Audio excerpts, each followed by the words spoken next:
Buenas noches tengan todos ustedes, estimados asistentes, socios, amigos del GEVIS y de la Asociación Médico Mexicana de VIH, la AMVI. El día de hoy tenemos el honor de auspiciar esta primera sesión conjunta académica AMVI-GEVIS en la ciudad de Mérida, Yucatán, por lo cual agradezco mucho a su presidenta, nuestra invitada de honor, la doctora Indiana Torres, su preferencia, su amistad y todo el apoyo para la realización del mismo. Asimismo, pues a nuestros compañeros de la industria que están patrocinando también el evento y a todos ustedes. Quisiera agradecer en particular la asistencia de nuestros socios, decanos, consejeros, directores de Capacits, coordinadores, etcétera. Muchas gracias a todos los profesionales que nos acompañan, a los MPCSS, a los MIPS y a todos los activistas y miembros de organizaciones de la sociedad civil que también nos acompañan. Le cedo la palabra a la doctora Indiana Torres, presidenta de la AMVI. Gracias, doctor Cabrera. Pues quisiera sumarme a la gratitud a todos ustedes por acompañarnos el día de hoy. La Asociación Médica Mexicana de VIH, como pueden ver en estos carteles, que está cumpliendo 20 años de estar contribuyendo a la educación médica en VIH. En esta ocasión tenemos el honor de realizar esta sesión conjunta con GEVIS. Le quiero agradecer al doctor Cabrera muy especialmente la posibilidad de hacerlo. Esperamos seguir continuando con este tipo de actividades. Para quienes no lo saben, esta sesión está siendo transmitida a distintos lugares, entonces esa era la razón por la que teníamos que empezar muy puntualmente. El día de hoy nos acompaña muy honrosamente el doctor José Arturo Martínez Orozco. El doctor es el jefe de infectología del Instituto Nacional de Enfermedades Respiratorias y vamos a contar con la plática de él en relación a VIH y sistema nervioso central. Muchísimas gracias y le damos la bienvenida también al auditorio remoto. Doctor, mucho gusto y bienvenido a Mérida. Gracias, qué amable. Bueno, pues muchísimas gracias por la invitación. El día de hoy les vengo a hablar sobre el binomio de VIH y sistema nervioso central. No voy a entrar en la parte de neuroinfecciones como coinfecciones. Vamos a hablar todo lo que tiene que ver con el VIH y su interacción con el sistema nervioso y lo que es sobre tratamiento y afección a nivel del sistema nervioso central en la infección por VIH. Pues yo, como ya me comentaron, me desempeño como jefe de infectología en el INER, trabajé muchos años en la clínica Condesa como tratante de VIH y actualmente tengo mi clínica de VIH en el Hospital Ángeles en la Ciudad de México, donde bueno, allá continuamos viendo VIH y otras infecciones de transmisión sexual. Y vamos a empezar con un caso clínico justamente que tuve en la medicina privada, que tiene que ver con el sistema nervioso central. Un paciente de 28 años, que era actor y que tenía su pareja con VIH que estaba negativo, se presentó con datos clínicos a mi consultorio de un probable síndrome retroviral agudo. Él obviamente acudió porque también había tenido una relación de riesgo y pues bueno, tenía ahí la sospecha de que algo se había contraído. Fue receptor previamente anal, 6 semanas previas a la consulta. Y bueno, cuando se le hicieron los estudios, básicamente los estudios de VIH iniciales, lo que es la prueba rápida y el primer ELISA salió negativo, así como el Western Blot, pero obviamente con la sospecha clínica se le hizo una carga viral de VIH que salió en 10 millones de copias, bueno, más de 10 millones que es el límite de detección superior del aparato, con 370 CD4 y básicamente todos los demás laboratorios estaban dentro de parámetros normales y bueno, no tenía datos de ninguna coinfección de hepatitis B, C o alguna infección de transmisión sexual. El paciente inició, porque tenía un seguro de gastos médicos mayores, con tratamiento antirretroviral con raltegravir y tenofovir emtricitabina, y a las 7 semanas ya lo teníamos indetectable, y los CD4 subieron a 800, esto fue en la consulta, y después, bueno, el paciente pierde el trabajo, pierde el seguro de gastos médicos mayores, él ya no lo pudo pagar, y bueno, acude al IMSS, donde en el IMSS le comentan que es difícil tener el inhibidor de integrasa en ese momento disponible, por lo que lo pasan para que no suspenda el tratamiento a tenofovir emtricitabina y efavirenz, y a las 4 semanas el paciente, bueno, él seguía acudiendo a mi consulta, refiere que tenía mareos, por los mareos tan severos, sufrió 3 caídas leves en la calle, empezó a tener insomnio, sueños vívidos, pero decía que eran tipo pesadillas y que empezaba a tener mucha tendencia al llanto. El paciente es bueno, le comentó esto mismo al doctor del IMSS, le dijeron, ok, parece ser una neurotoxicidad por efavirenz, te lo voy a cambiar, y lo cambia pues a lo inmediatamente disponible, que es atazanavir ritonavir, pues prácticamente se quitó los síntomas neurológicos, pero a las 3 semanas regresa a mi consulta porque me dice, ¿sabe qué, doctor? Empiezo a estar muy amarillo, y ya me lo dijeron en mi casa, mis amigos en el trabajo, y vengo a decirle que necesito un cambio que me apoye porque pues yo soy actor y a esto me dedico, y me dijeron que si sigo amarillo pues no puedo seguir pues aquí en lo que estoy trabajando. Entonces, bueno, pues le cuestionaron mucho su salud y él pues obviamente prefería estar trabajando como actor y continuar su vida que continuar con el antirretroviral. Pues, ¿qué hacíamos en ese momento? Pues aquí eran las preguntas, esto fue hace más o menos 2 años, donde había estas opciones, y ¿qué haríamos? Bueno, pues lo regresamos a raltegravir, ya que está indicado como una terapia inicial, y lo someto a un comité para que ya continúe con ese fármaco ahí en su clínica. Yo no podía hacer nada porque él no tenía los recursos como para comprar el antirretroviral. En la medicina privada cuesta obviamente 70% más caro el antirretroviral. O le decimos continúe con atazanavir ritonavir por tu bien y mejor ya busca otro trabajo, o lo regresamos a efavirenz y le decimos que mejor lo tome en la mañana, a lo mejor se van a quitar las molestias, o algunos por ahí dicen que disminuyendo la dosis a 400 miligramos se quitan por completo los efectos adversos, o le iniciamos lopinavir ritonavir porque pues podemos continuarlo rápidamente en el IMSS, y pues es un régimen de IP y se puede dar inmediatamente, o le solicito un genotipo, tropismo, hago mi resumen clínico y hago todo para que le den darunavir en el IMSS, o le inicio dolutegravir, también que a veces está disponible, no tan difícil. Entonces, bueno, en ese momento pues era difícil iniciar dolutegravir, el paciente ya había estado en raltegravir, bueno, se le subió al resumen, obviamente se expusieron todas las cosas, el paciente tenía bilirrubinas totales de 7, pues entonces fue más rápido que se pudiera autorizar. Y bueno, vamos a explicar por qué se dio este tratamiento a este paciente. Primero, pues un agudo en tratamiento, las guías de HHS dicen los agudos deben de ser un paciente prioritario de tratamiento porque pues se benefician del tratamiento temprano y son niveles de evidencia A según las guías de HHS. Y el objetivo de iniciar a un agudo no es que pues le vayamos a evitar que progrese rápido la SIDA, sino hay otras cosas más importantes. Por ejemplo, mejora los marcadores bioquímicos de progresión, atenúa la severidad de la infección aguda, el síndrome retroviral se quita más rápido, baja el set point viral, disminuye mucho el reservorio viral, esto lo vamos a ver más adelante, disminuye las tasas de mutación al suprimir las tasas de replicación tempranamente y preserva mucho la función inmunológica. Recuerden, y como vimos en el paciente, la infección aguda se asocia con cargas virales extremadamente altas, lo que pues obviamente también a la par como salud pública incrementa mucho la contagiosidad, porque muchos pacientes a pesar de estar en un síndrome retroviral agudo tienen actividad sexual, y más con parejas serodiscordantes como la de él. Recuerden que tiene una pareja VIH negativa, ¿no? Y la pérdida profunda de tejido linfoide intestinal, que es donde está la mayor cantidad de reservorio de CD4, se pierden durante la infección aguda. Entonces, por eso, un agudo en tratamiento temprano pues se beneficia en varias cosas, ¿no? ¿Y por qué un inhibidor de integrasa? Porque ya hay muchos artículos que ya han evidenciado que los inhibidores de integrasa, los primeros artículos se hicieron en embarazadas que ya estaban a punto del parto o de la cesárea, pues se benefician mucho en bajar rápidamente la carga viral a comparación de otros antirretrovirales. ¿Y por qué regresarlo a raltegravir? Bueno, hay muchos estudios, porque muchos tienen miedo de pasarlo de un IP que tiene una barrera alta a un inhibidor de integrasa que no la tiene tan alta. Bueno, pues para eso existen el estudio Switchmark 1 y 2 que se publicaron en el Lancet, que son cohortes muy grandes a 24 y 48 semanas, donde pacientes indetectables con un inhibidor de proteasa los switchean o los pasan a un inhibidor de integrasa para evitar efectos adversos, un ejemplo la ictericia, y encontraron que básicamente la supresión virológica a las 24 y 48 semanas en los grupos principalmente de raltegravir con lopinavir ritonavir es similar.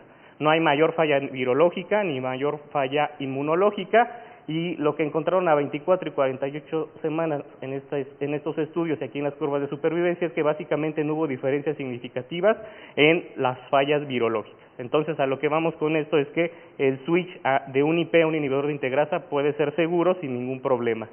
¿Por qué no continuar efavirenz? Esto lo vamos a ver más adelante, pero esto es un ejemplo de los primeros artículos, y ahorita ya les voy a enseñar ahora sí la parte clínica. Hace 2 años cuando daba esta plática no tenía tanta información clínica del efecto de efavirenz a nivel del sistema nervioso, ahora ya lo hay, lo vamos a ver más adelante, pero esto es lo primero que salió.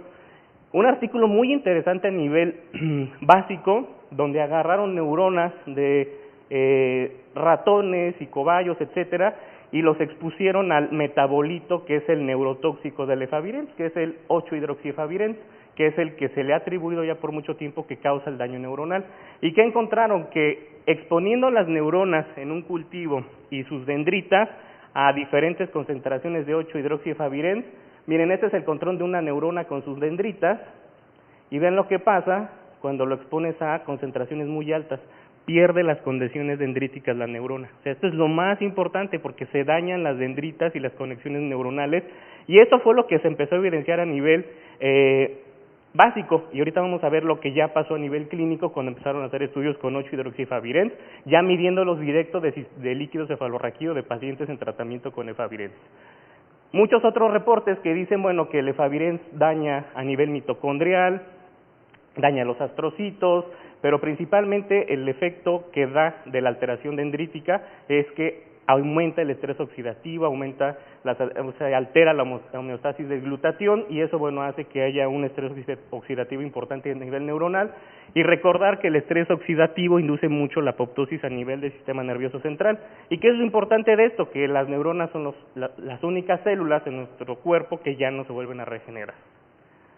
También clínicamente ya se ha visto y se ha asociado efavirenz no solamente con daños psiquiátricos, sino con otros daños ya más clínicos a nivel neurológico, como crisis convulsivas o estatus epilépticos en algunos reportes de casos.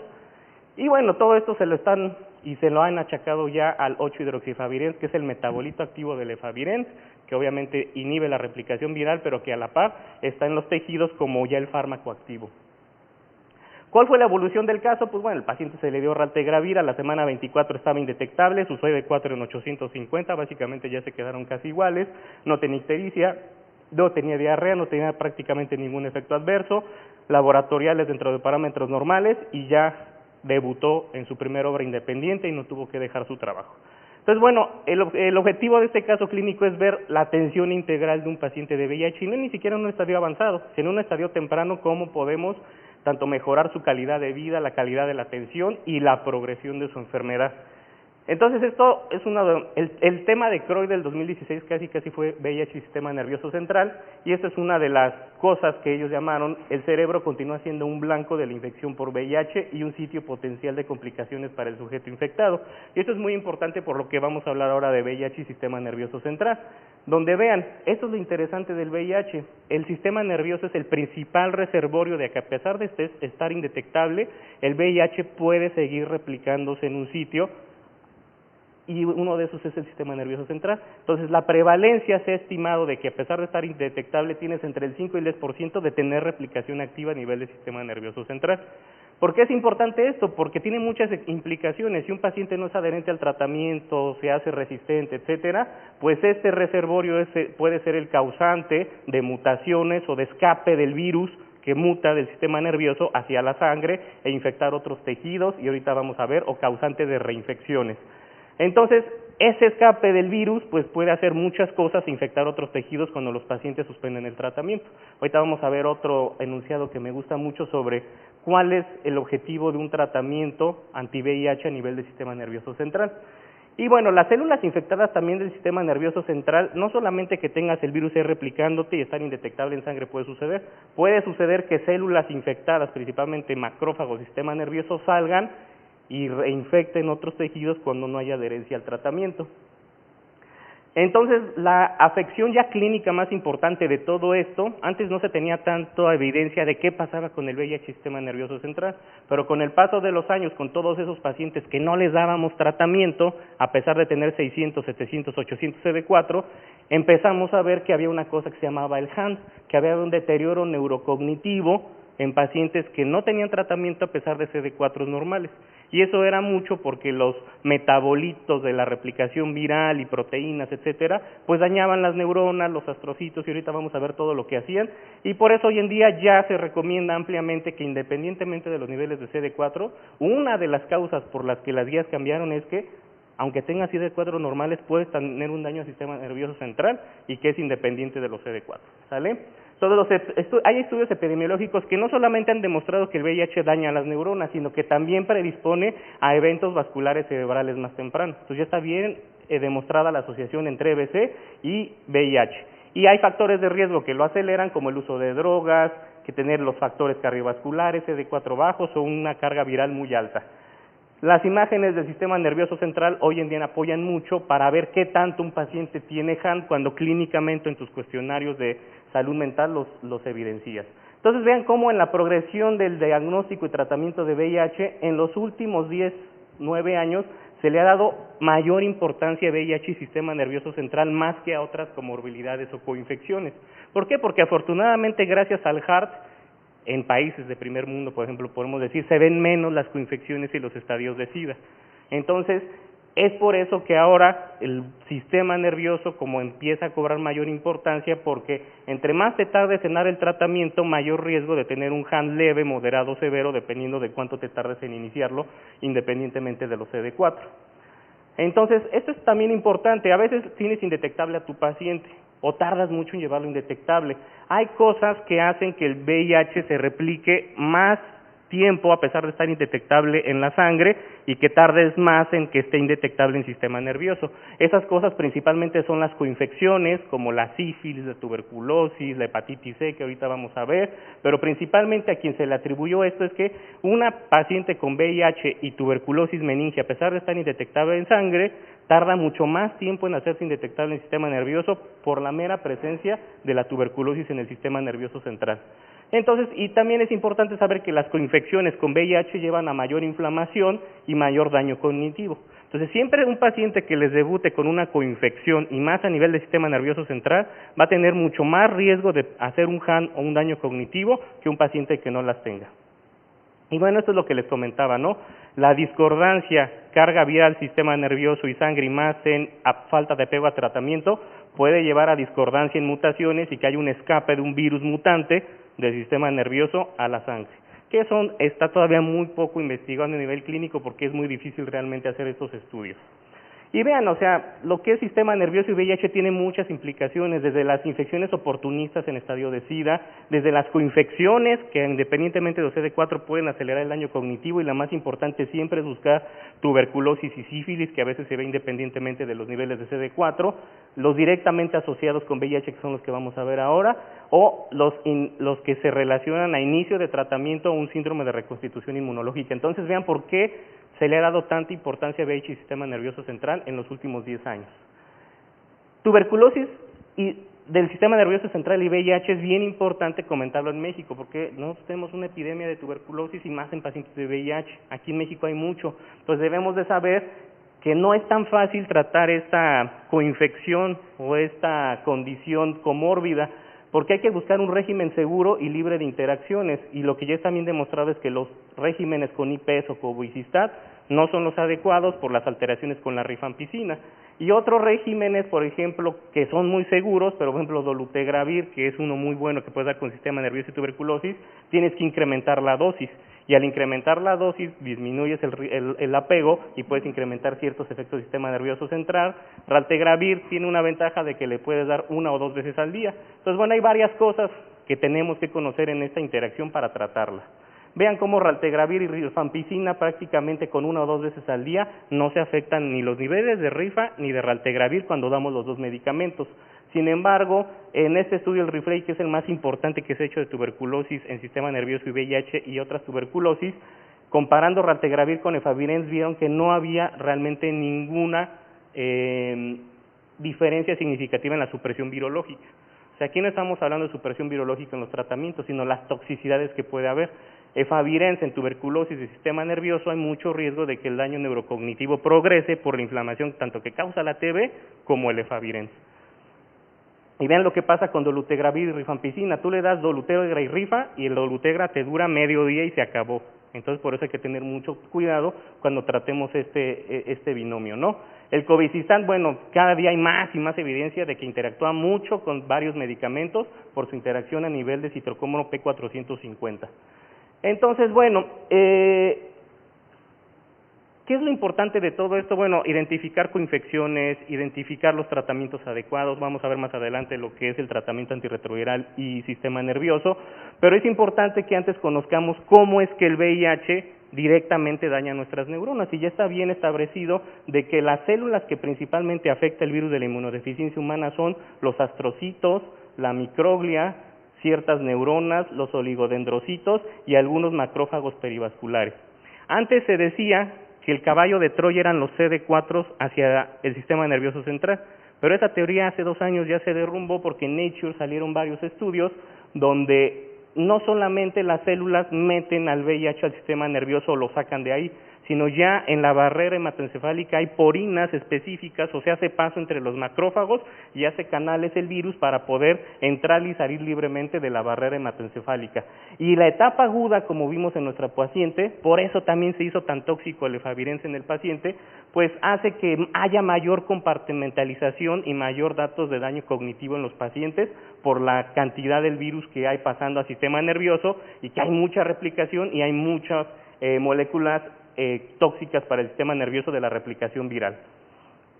Entonces, vean, aquí vemos cómo tanto los monocitos como los CD4 y el mismo VIH tienen la capacidad de entrar y salir a libre demanda por la barrera hematoencefálica y afectar el sistema nervioso central. Y nuestras células que mayor daña, pues los astrocitos, la microglia, e indirectamente estas células dañan por toxicidad a las neuronas y pues básicamente puede afectar las dendritas, la función neuronal, las conexiones, etcétera.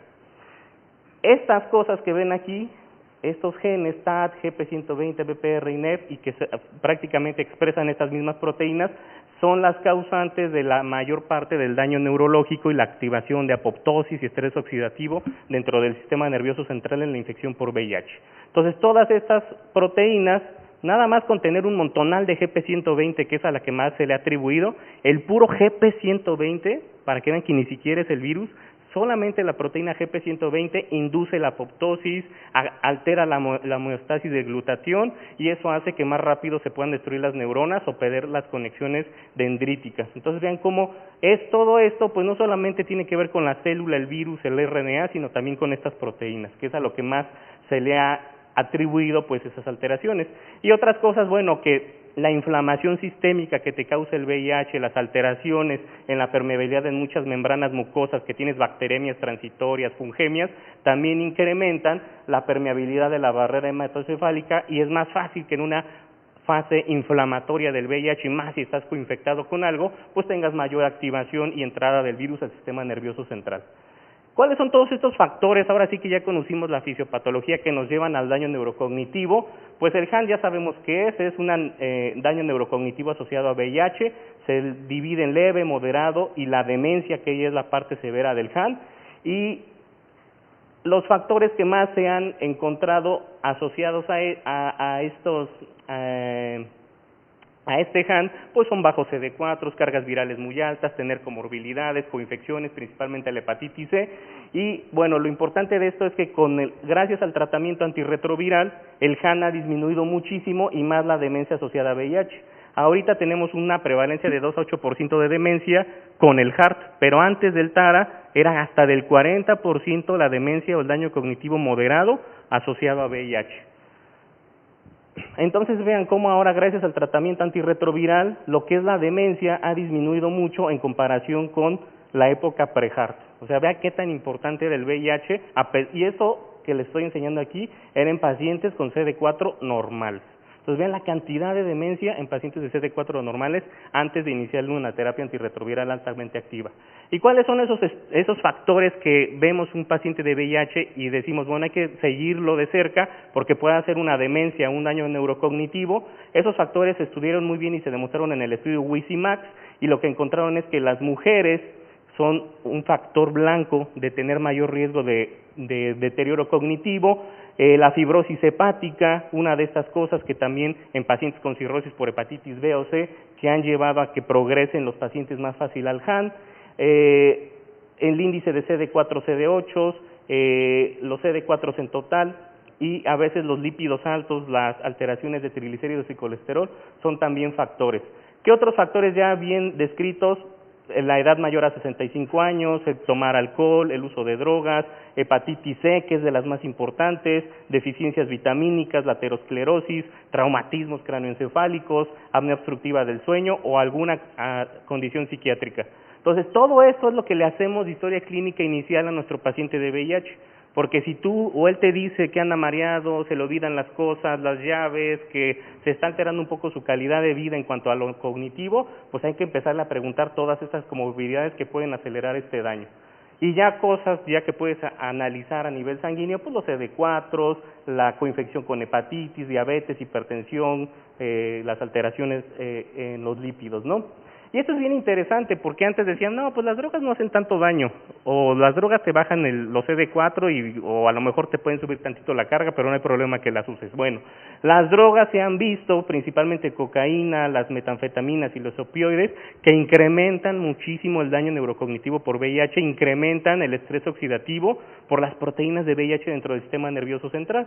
Entonces también decirles a los pacientes si tienen alguna droga, pues que el daño neurocognitivo no lo puedes detener si no hay una suspensión de drogas, y eso se evidencia desde la evaluación psicológica, psiquiátrica, desde el paciente que te dice fumo un cigarro de marihuana a la semana, cocaína cada 6 meses, pues hay que llevarlo a un mayor estudio de uso de sustancias. La otra condición, aparte del HAN y todos estos factores que te predisponen, que es lo más importante del sistema nervioso, cada día vemos más CBCs en pacientes de VIH y que están jóvenes, pero que normalmente esos pacientes iniciaron tardíamente su tratamiento antirretroviral. Y entonces, bueno, siempre los factores de aterosclerosis son los que más te predisponen a leves en VIH, pero lo importante es que el VIH, como ya todos ustedes lo saben, no solamente los antirretrovirales dan alteraciones lípidas, el mismo VIH puede dar hipercolesterolemia, hipertrigliceridemia, y lleva a que haya una mayor acumulación de placas de ateroma en los vasos, y principalmente los de gran calibre, por eso es muy importante conocerlos. VIH envejecimiento es otra cosa. Ahora con los nuevos antirretros, con los tratamientos tempranos, pues ya estamos viendo que la gente está envejeciendo con VIH. Pero ¿qué pasa? Normalmente todos vamos a envejecer y vamos a tener un daño neurocognitivo. Entonces, lo que se ha visto ahora es que los pacientes que están envejeciendo y que iniciaron tratamiento tardío después de 5 a 10 años del diagnóstico, tienen mayor deterioro neurocognitivo que la población en general. Entonces, este es otro de los datos por qué iniciar tratamiento lo más pronto posible del diagnóstico y decirle un warning, una advertencia a tu paciente. Yo te lo estoy ofreciendo, pero el mayor daño que puedes tener a largo plazo es el daño neurocognitivo ya después de los 40, 50 años. Entonces, ven, esta es una corte de Londres en pacientes VIH positivos y negativos, donde demostró que en la era pre-HART había mayor daño neurocognitivo en los de la misma edad que tenían VIH que en los que no tenían VIH, con el paso de la edad. Se han usado herramientas hoy en día, y más en Estados Unidos y Europa, para buscar tempranamente el HAN, y lo que se usa mucho es la resonancia, donde se ven zonas de hiperintensidades que demuestran un poco de inflamación y desmielinización en las zonas periventriculares. Entonces, cuando se encuentra esto en un paciente que tiene daño neurocognitivo, a lo mejor si lo estás viendo en la priva y tiene los recursos, pues esto orienta mucho a que más que una enfermedad desmielinizante puede ser un HAN o un VIH que tiene una replicación muy alta a nivel del sistema nervioso central. Hay muchos marcadores que se están tratando de buscar en suero, en líquido cefalorraquídeo para ver HAN, pero realmente no hay nada bien descrito en la literatura, pero hay muchas cosas que se están buscando para ver, que te busquen algo en la sangre y que te digan, tú tienes un riesgo de progresar a un HAN, a pesar de que tengas o no un tratamiento antirretroviral. Y vean, entonces, los estadios de deterioro neurocognitivo en la era pre-HART, pues ya cada vez van siendo menos las demencias y ahora tenemos más daños neurocognitivos leves, a diferencia de la era pre-HART. ¿Cómo se trata el HAN? Pues no hay así como tal un tratamiento. O sea, lo ideal para tratar el HAN es primero, pues que el paciente esté indetectable. La segunda, que no tenga una coinfección en el sistema nervioso central como sífilis, chagas, que hay mucho en el sureste de la República. La otra, pues que no use drogas. La otra, que no tenga los factores predisponentes. Y ya que lo tienes bien y sigues con datos de deterioro neurocognitivo que cada vez es menos frecuente, pues hacer una punción lumbar, ver si hay una discordancia en la replicación del sistema nervioso y sangre, y pues tratar de ver el cambio a un antirretroviral, que es lo que se está manejando hoy en día a nivel clínico. No sé si a ustedes les tocó, pero a mí me tocó que antes decíamos, hay daño neurocognitivo o hay mucho virus en líquido cefalorraquídeo cuando puede hacer la carga viral, vamos a darle un antirretroviral que penetre bien al sistema nervioso, y usabas un score que se llamaba el CPE. Entre más score tenía el antirretroviral, se suponía que mayor disminución en la tasa de replicación del virus. Pero pues desde hace 2 años ya salieron artículos de que ese score lo único a lo que nos llevaba era dar más neurotoxicidad por fármacos en el sistema nervioso central, porque le dabas más puntos a los antirretros que ahora vemos que se acumulan más y son tóxicos a nivel del sistema nervioso central, como cuál, bueno, pues el efavirenz, ¿no? Entonces, bueno, hay muchas cosas que te pueden afectar la penetración al sistema nervioso central de los antirretrovirales. Entonces, no hay un estudio como tal, y por más que les digan, este es el mejor antirretro para el sistema nervioso. Eso es la genética de cada paciente y la evaluación integral de cada paciente. Entonces hay factores generales, farmacocinéticos, farmacogenéticos y otros en general que hay que buscarle a tu paciente para saber si no tienes algo antes que te está evitando la penetración del fármaco al sistema nervioso central. Entonces, ya que identificamos el HAN, sabemos que el tratamiento es básicamente, pues, eliminar al virus del compartimiento del sistema nervioso central, dar el mejor antirretroviral, llevar a terapia psicológica, la terapia psiquiátrica, eliminar todos los factores predisponentes y buscar coinfecciones, comorbilidades y controlarlas. O sea, vean que es una cosa integral. Y después de eso, pues bueno, también hay que tener mucho en cuenta que hay muchos fármacos que tenemos todavía actualmente que, a pesar de que son muy novedosos, salen con que hay una toxicidad muy severa y entonces te empiezas a decepcionar. Entonces, aquí lo importante hablar en HAN, VIH, sistema nervioso, son los antirretrovirales, porque hay pues tratamientos que pueden dar neurotoxicidad y lo puedes confundir con un HAN. Entonces, esta es la otra enunciado que les quería decir que es muy importante en VIH, sistema nervioso. La penetración óptima del TARA al sistema nervioso es un equilibrio, fíjense, entre una adecuada concentración del fármaco para inhibir la replicación del VIH y evitar las concentraciones que nos lleven a neurotoxicidad. Entonces, les vuelvo a repetir, no existe un fármaco que penetre muy bien y no existe un fármaco que no tenga neurotoxicidad y inhiba muy bien la replicación. No hay estudios clínicos para decirnos, bueno, este es el score y aquí está la receta para sistema nervioso central. No lo hay, pero bueno, el objetivo es tener ese equilibrio. Y bueno, vamos a darles evidencia clínica sobre los más importantes que hoy en día todos tenemos en boga y que los tenemos a disposición para nuestros pacientes. Por ejemplo, ya vimos del efavirenz, nada más para recordar que 8-hidroxiefavirenz es el metabolito que puede afectar las dendritas y las conexiones neuronales. Hay varias cosas clínicas sobre efavirenz, pero este es el estudio más importante que salió en Clinical Infectious Diseases. Salió el estudio microbiológico básico sobre los ratoncitos que las neuronas se quedan sin dendritas y dijeron, no, esto no está bien, mejor vamos a analizarlo más clínicamente. Pues agarraron pacientes que tenían efavirenz y les dieron una dosis más baja de 400 a los pacientes, hicieron una correlación de Spearman y dijeron, a ver, vamos a ver concentraciones del fármaco, el 8-hidroxiefavirenz en sistema nervioso y sangre, vamos a correlacionarlas con cuestionarios de ansiedad, depresión, angustia y efectos relacionados a efavirenz que se llama el SQ. ¿Y qué encontraron? Pues que entre más altos tenían los niveles de 8-hidroxiefavirenz, los pacientes, mayor riesgo de neurotoxicidad por efavirenz. Pues eso quedó clarísimo en este estudio. Y lo que encontraron, para que no les digan por ahí que bajando la dosis ya se les va a bajar los estudios, este es un subgrupo, el estudio inicial se llama ENCORE, pero después hicieron el ENCORE 2, donde vieron que de 400 o 600, las concentraciones de 8-hidroxiefavirenz, que es el metabolito tóxico, se quedan iguales. Pero no le pasa a todos los pacientes. Hay pacientes que tienen concentraciones muy altas y no tienen un solo efecto adverso. Entonces les digo, todo depende de la farmacogenética de nuestro paciente, evaluarlo integralmente y ver todos los factores que te pueden predisponer a un daño cognitivo, tanto por el VIH como por el antirretroviral.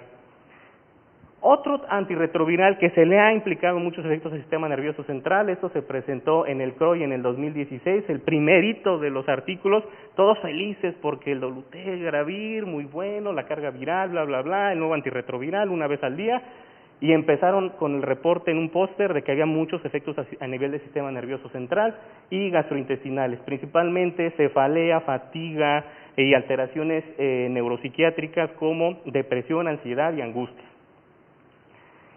Y después empiezan a hacerse bien los estudios clínicos gracias a este póster, y este es el estudio más importante, donde encuentra que en una corte muy grande de pacientes que tenían raltegravir y dolutegravir, encontraron que sí hay daños de efectos a nivel del sistema nervioso central por dolutegravir, pero los factores predisponentes más fuertes para eso es que sean mujeres las pacientes que toman dolutegravir, que sean pacientes que tienen más de 60 años y que tengan un haplotipo HLA-B5701 negativo. Esos fueron los factores que asociaron más a esto, y después sale otro estudio todavía mucho más grande junto con este mismo, donde comparan dolutegravir, raltegravir y el vitegravir, y de forma significativa encuentran que no solamente hay efectos adversos neuropsiquiátricos por dolutegravir, sino que hay mayor tasa de suspensión de tratamiento, que es lo que no queremos en nuestros pacientes. Entonces, bueno, pacientes con estos factores de riesgo, que ser mujer, más de 60 años, etcétera, pues con mayor riesgo de suspensión de tratamiento de forma significativa. Y sale en el ECMID otro estudio donde encontraron una mayor tasa de suspensión de dolutegravir, de 7 pasó a 15%, en una clínica, en un espectro real de tratamientos ya con experiencia de 3 a 5 años de inhibidores de integrasa. Y luego nos sale esto, decíamos, bueno, pues el dolutegravir es bueno para las embarazadas, igual que raltegravir, le podemos dar el vitegravir, y nos sale el artículo del New England donde incrementa de forma significativa defectos de tubo neural en embarazadas expuestas a dolutegravir de forma significativa, con mayor prevalencia que la esperada para la población en general de defectos de tubo neural. Entonces, bueno, pues esto es una alerta, un warning, por lo que la FDA pues no hay que darlo en pacientes embarazadas, y junto con esto pues se hace otro estudio muy grande del 2008 al 2018, y este es de los más importantes, 908 embarazadas, donde comparan Ralte y el Vitegra. Obviamente el Vitegravir hay muy poca experiencia todavía, no sabemos qué es lo que nos va a decir el Vitegra en un futuro, pero vean, casi 900 con Raltegravir, la prevalencia de defectos de tubo neural similar a la esperada en la población en general. O sea, hay otros antirretos que sí son seguros durante el embarazo y que, bueno, tenemos que tener en cuenta también porque, pues, obviamente, estamos viendo que ahora el sistema nervioso también puede afectarse directo en el feto. Y bueno, se ve también, van a encontrar de todo, ¿no? Luego salen los artículos, por ejemplo, auspiciado por, bueno, una industria, y dice, no es posible que a lo mejor haya tantos efectos adversos a nivel del sistema nervioso central. A lo que voy es que debemos de leer críticamente y ver bien todos los estudios que están saliendo para saber qué tanta alteración o suspensión o efectos adversos del sistema nervioso hay, y más ahorita con todos nuestros tratamientos de primera línea a nivel mundial, que son los inhibidores de integrasa. O sea, yo no les vengo a decir qué tratamiento antirretroviral es el ideal, solo hay que individualizar al paciente y ver que ahora que estamos viendo VIH y sistema nervioso central, pues tenemos que ver las condiciones del sistema nervioso de nuestros pacientes para escoger el mejor esquema posible.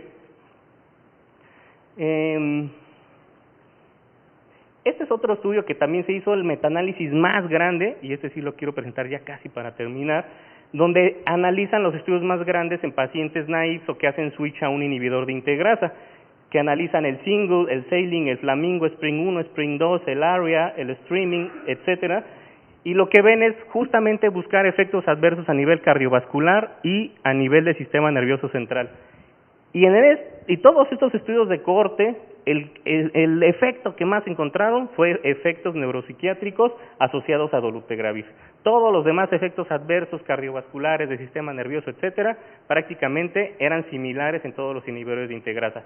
Este para mí es el estudio que más me gusta porque involucra los estudios más grandes que se han hecho con estos 3 fármacos que tenemos actualmente disponibles. Ya vendrán otros como cabotegravir, Victegravir, pero bueno, todavía vamos a esperar cómo salen los estudios de estos nuevos fármacos de inhibidores de integrasa. Y vean cómo, bueno, dolutegravir lo que más dio en esta comparación de todos estos casi 1,500 pacientes. Bueno, perdón, ese ya pasó. Este es otro estudio, el más reciente que se ha hecho, se hizo en España hay mucho VIH, mucho uso de inhibidores de integrasa, y en una cohorte de más de 1,100 pacientes dijeron, bueno, ya hay muchos ensayos clínicos, cohortes, estamos viendo los efectos adversos, vamos a ver una clínica real life study que se les llama, que en tiempo real y que lo están viendo en ese momento, si realmente son tan frecuentes los efectos adversos evaluados por psiquiatría, salud mental, compararon Ralte, Vitegra y dolutegravir, y realmente lo que encontraron son más efectos neuropsiquiátricos con dolutegravir, a pesar de que son poquitos, ya el porcentaje 88% versus 20-30% con los otros inhibidores de integrasa. ¿Cuáles son estas alteraciones neuropsiquiátricas? Ansiedad, depresión, angustia, insomnio principalmente. Entonces, las conclusiones es que vean, o sea, el sistema nervioso y VIH tiene que ver, hoy en día es diferente, antes decíamos la demencia, antes decíamos las coinfecciones, bueno, a lo mejor aquí en México todavía, pero en países de primer mundo ya es raro ver una TB y VIH, una cripto y VIH, histo y VIH, sistema nervioso, CMV y VIH, o una demencia. Entonces, ahora lo nuevo que estamos viendo, los estudios que se están haciendo, pues es cómo iniciar un tratamiento temprano, cómo evitar esta discordancia de suero líquido cefalorraquídeo en la replicación viral y que eso no sea un factor que esté involucrando un deterioro cognitivo en tu paciente, o los efectos adversos ahora que tienen los medicamentos a nivel del sistema nervioso en el tratamiento de VIH. Entonces, aquí una cosa muy importante es que la evaluación psicológica, psiquiátrica del paciente con VIH, desde el inicio de la infección, vean, esto es bien importante, es fundamental en la evaluación integral. Entonces, cuando ustedes valoran un paciente de VIH, sea que esté en el nivel gobierno o a nivel privado, deben de tener mínimo un mini-mental o un estudio de salud mental para evaluar a su paciente. A veces es difícil y quita mucho tiempo, entonces por eso, si no hay tiempo de hacerlo en el consultorio, pues mandarlo al psiquiatra, al psicólogo, que es fundamental en una clínica de VIH. No se puede ir el paciente con un tratamiento si mínimo no ha tenido un visto bueno del psicólogo o del psiquiatra, porque luego uno se encuentra cada cosa que el paciente se ve muy bien, pero al rato que era usuario de drogas, o que tenía una depresión, o que tenía una ansiedad, o que tenía otra comorbilidad que no lo habías visto, ¿no? Los recursos psicométricos, bioquímicos y de imagen han cobrado mucha importancia en los últimos años, pero los más importantes, ¿cuáles son? Los psicométricos. Y les vuelvo a repetir, el más importante que les puede ayudar mucho es el estudio Mini-Mental. Hay un cuestionario específico para HAN de VIH que lo pueden bajar en la página de la OMS, de los CDC de Atlanta, etcétera. Y bueno, hay otras cosas que apenas están estudiando, lo bioquímico, y si tienen la posibilidad de la resonancia magnética T2 con gadolinio, bueno, pues eso también ayuda a evidenciar, pero ya daños muy avanzados por el HANT, realmente daños tempranos no los evidencia. El paciente en su presión virológica y que ya le descartaste todo y que tiene algo cognitivo y que te lo asegura tu psicólogo y tu psiquiatra, pues o buscas intencionadamente que no tenga la principal coinfección en VIH y más en hombres que tienen sexo con hombres, que es la sífilis. Primero le buscan la sífilis, y antes de decir que es porque el VIH no está funcionando el tratamiento, tiene una discordancia suero líquido cefalorraquídeo, le hago su BDRL y le pido titulación de BDRL y le hago anticuerpos antitreponema. Y si vas a hacerle función lumbar porque piensas datos de escape virológico y que esa es la causa, no se te olvide también meterle al líquido cefalorraquídeo anticuerpos antitreponema y BDRL, porque luego caras vemos y BDRL no sabemos. Entonces ya saben que hay muchos pacientes que de inicio les tenemos que pedir el BDRL. Y si tenemos la duda, la sospecha clínica en la revisión, que es súper importante clínica del paciente, pues confirmar con anticuerpos antitreponema. Esta coinfección se las repito mucho porque es muy frecuente el daño cognitivo de esta coinfección y siempre piensan que es el antirretroviral o el VIH. Entonces quiero que les quede bien claro que lo que más reporta la literatura es que este daño neurocognitivo puede ser por el binomio sífilis-VIH. Y la revisión es fundamental, recuerden, datos de secundarismo, pápulas en las palmas, en las plantas, en el tronco, mareos, dolores de cabeza intensos, o que tuvo antecedentes de un chancro, te lleva a pedir un BDRL, y si sale negativo y tienes las pápulas en la piel, pues pides un BDRL con dilución, porque acuérdense que en el BDRL hay un efecto que se llama prozona, que cuando tienes muchísima sífilis, el laboratorio te lo reporta negativo, pero pues la aglutinación severa, pues hay que hacerse en el laboratorio, y hay que diluir la muestra para que el BDRL te salga positivo. Y si no pides BDRL con dilución ante la sospecha, pues no te lo va a reportar el laboratorio y siempre va a estar negativo. Ahora, si todo está bien y le hiciste la punción lumbar y tuviste la posibilidad de enviarlo a algún lugar, no sé, al CIENI, al INER o a la PRIVA, y le pediste la carga viral en el sistema nervioso, ¿qué hacemos? O sea, esa es la pregunta que sigue en el aire. Tienes carga viral indetectable en sangre y tienes, no sé, menos de 40 en sangre, ¿no? Y tienes 2000 en sistema nervioso, ¿qué hacemos ahí? Pues ahí es muy importante la evaluación cognitiva por psicología y psiquiatría. Si el paciente está asintomático, sus scores son normales, pues así se queda, solamente le damos sus recomendaciones generales de salud mental, su evaluación psicológica cada 6 meses, cada año, pero no olvidar que ese paciente tiene una discordancia y que lo tienes que estar vigilando más de lo normal, porque eso a veces se nos olvida y la parte psicológica hoy en día es lo más importante del tratamiento de VIH temprano. Pero si el paciente sí está con, no sé, 100,000 copias en líquido cefalorraquídeo y carga viral indetectable en sangre, bueno, y tiene datos de alteraciones cognitivas, bueno, ya se valora el switch a regímenes que tienen menor toxicidad a nivel del sistema nervioso, y después, bueno, pues ya otro tipo de antirretroviral.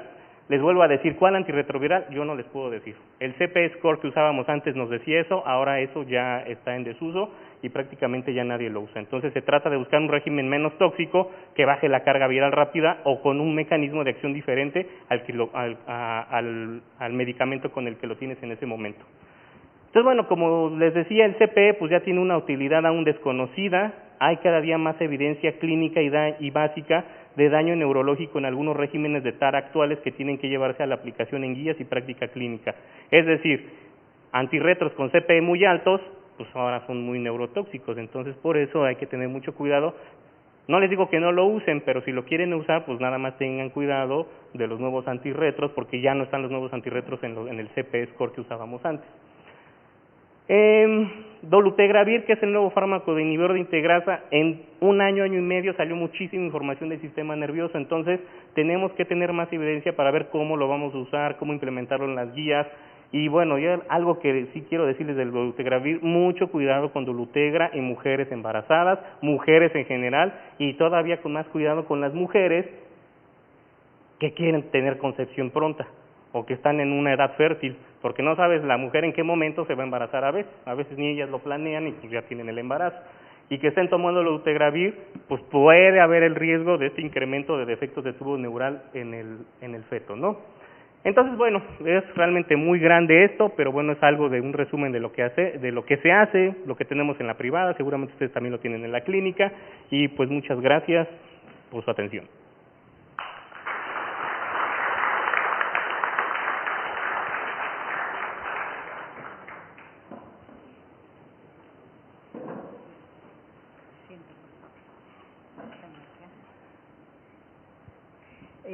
Si tienen preguntas, el auditorio presente, por favor. Sí, doctor. ¿Cuál es el estudio psicométrico que recomiendo bajar de la página de la OMS? Así se llama HAM VIH, le ponen Psychometric Study HAM VIH y así lo encuentran. Si quieren, les doy mi correo y yo se los puedo mandar, es jarturoinfectología@gmail.com, y les mando todas las herramientas neurocognitivas que se pueden hacer en consultorio, como el herramienta también que se hizo para toxicidad por efavirenz. Y bueno, eso lo pueden encontrar directamente en los artículos donde está el estudio ENCORE, que es donde hicieron que es el cuestionario más adecuado en pacientes que tienen efavirenz y sospechas de neurotoxicidad, y no nada más el Minimental, que es ideal, o el de HAM. Es jarturoinfectología, todo junto, jarturoinfectología@gmail.com. Y se les puede compartir la presentación y todo. ¿Alguna otra pregunta?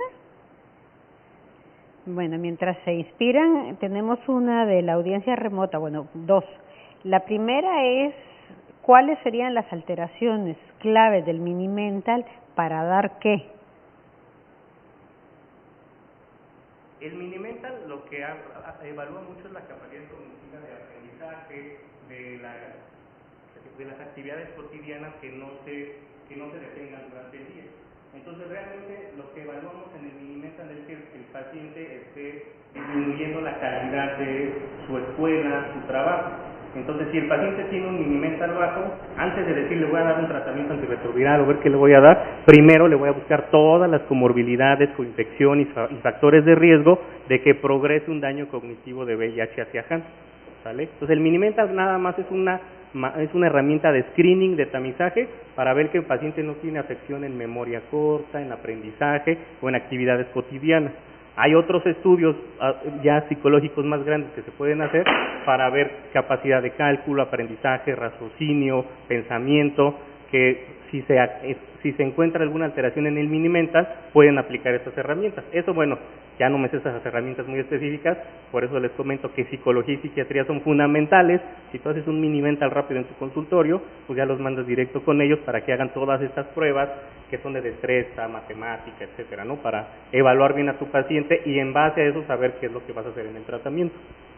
Gracias, doctor. Desde Tijuana nos vayan a decir qué psicométrico puede utilizarse para medir HAN en niños y adolescentes. Perdón, esta viene de Chihuahua. Bueno, todos los estudios que se han hecho realmente de HAN son de adultos, ¿sale? De niños es muy difícil y ahí sí tienen que mandarle un paidopsiquiatra. O sea, lo que se recomienda en los artículos de niños es paidopsiquiatría. ¿Por qué? Porque el mini-mental y estos estudios realmente no aplican a niños y es un poco difícil. Entonces, si hay niños, principalmente lo que he visto, por ejemplo, cuando estuve en la clínica Condesa me tocó ver adolescentes. Los adolescentes o los niños entre 10 y 12 años son muy difíciles de evaluarle un mini-mental o hasta un mismo cuestionario de HAN o el mismo de Faviren. Entonces, normalmente los papás te dicen y el dato que ellos comentan es la hiperactividad o el desinterés por sus actividades diarias. Cuando se nota eso, pues el tratante, que normalmente son adultos los que ven a los niños o adolescentes, pues hay que llevarlos a un paidopsiquiatra y ellos ya tienen herramientas que realmente desconocen. Bueno, esto sí es de Tijuana. En los próximos años, ¿cuál es la perspectiva de avance en el desarrollo de los antirretrovirales para resolver? Claro, eso es súper interesante. Digo, yo también estoy muy emocionado por el avance de los nuevos antirretrovirales. Todo va orientado hacia los inhibidores de integrasa. ¿Por qué todo va, desde mi perspectiva, orientado a los inhibidores de integrasa? Uno, porque el inhibidor de integrasa inhibe la integración del complejo a tu genoma y por ende no se está reproduciendo el VIH y por ende, bueno, está replicando y por ende no se hacen estas moléculas, el TAT, el VPN, el NEF, todas estas proteínas que son las neurotóxicas. Entonces, esa es una de las ventajas, ¿no? Que los nuevos avances en los nuevos tratamientos van encaminados a los inhibidores de integrasa. Y la otra muy interesante es que los nuevos inhibidores de integrasa y más aquellos de inyección prolongada, digo, eso lo iba a poner, pero como todavía no hay nada clínico, eso mejor me espero, pero estos inhibidores de integrasa de liberación prolongada parece ser que tienen menos neurotoxicidad. ¿Y por qué? Porque tienen una tecnología a base de nanopartículas. Y se ha visto que las nanopartículas tienen un efecto protector a nivel del sistema nervioso central. Entonces eso lo vamos a ver en un futuro, pero los inyectables, que es mensuales, o el implante que viene de cada 6 meses, van a hacer cosas muy sensacionales en el tratamiento de VIH y la neuroprotección de los tratamientos antirretrovirales. Bueno, otra en relación a qué utilizar. Si usamos una resonancia magnética, ¿cuáles serían los hallazgos que nos harían tener que modificar el tratamiento antirretroviral? Claro, el principal hallazgo es la sospecha de una desmielinización o las hiperintensidades periventriculares en un T2. O sea, cuando hay hiperintensidades periventriculares en T2 y el paciente no tiene CD4 tan bajos, primero obviamente hay que hacerle todo el abordaje de coinfecciones, comorbilidades, etcétera, ¿no? ¿Por qué? Porque la principal coinfección en pacientes de menos de 50 CD4 que da hiperintensidades periventriculares es ventriculitis por citomegalovirus. Entonces, si el paciente no tiene tu CD4 menos de 100 o 50 y está con fiebre, pancitopenia, bueno, ya descartaste eso. Y si hay intensidades periventriculares, puedes sospechar en un paciente indetectable con daño neurocognitivo y que ya descartaste todo lo demás, que puede ser asociado a VIH. Entonces, yo en la privada, ¿qué hago? Bueno, si tengo un paciente con datos de demencia o dato neurocognitivo severo en el mini-mental, le pido la resonancia y si llega a haber una hiperintensidad, bueno, valoro el cambio de tratamiento, pero antes de eso le hacemos la punción lumbar, porque a lo mejor ni es eso y podría ser otra cosa. Hay otras cosas que desmielinizan el sistema nervioso central. Otra coinfección que es fundamental cuando veas hiperintensidades en el sistema nervioso y que ya está bien establecido y se los puse ahí, la hepatitis C. Hepatitis C es muy neurotrópica. Entonces, si tienes un paciente de VIH y daño neurocognitivo y alteración en resonancia, le pides MB, si tiene CD4 bajos, o le pides sífilis, o le pides hepatitis C. Ya si está negativo a eso y tiene las hiperintensidades y tiene la carga viral positiva en líquido cefalorraquídeo indetectable en sangre, ya ahora sí piensas que es asociado a una discordancia suero-líquido cefalorraquídeo y valoria el switch de tratamiento. Les vuelvo a repetir, no sé cuál es, depende de su paciente, es muy integral esa decisión, pero bueno, lo ideal y lo que marcan los autores es que o que se vaya a un tratamiento de un diferente mecanismo, o ver también cómo está el apego a tratamiento del paciente. Bueno, muchas gracias. ¿Alguna otra pregunta mientras veíamos la remota? Bueno, esta presentación queda grabada, si la quieren volver a ver, queda tanto en la página de la AMBI, que es ambi.org, o en el Facebook, en la fanpage de la asociación también está grabada para cuando quieran repetirlas. Los invitamos a sumarse a todas las sesiones que estamos haciendo. Se están dando una al mes en distintos lugares de la República con lo que en cada lugar de la República se está solicitando. Aprovecho para invitarlos a que se sumen tanto a las actividades de GEDIS, que son ahora en el mes de mayo, como, ¿fecha exacta, doctor? Del 16 al 19 de mayo para que participen, y aprovecho también para invitarlos al 20º Simposio Internacional de la AMBI, que este año va a ser en León. Les quiero agradecer al doctor Martínez Orozco su brillante presentación y los invitamos a continuar acá, por favor.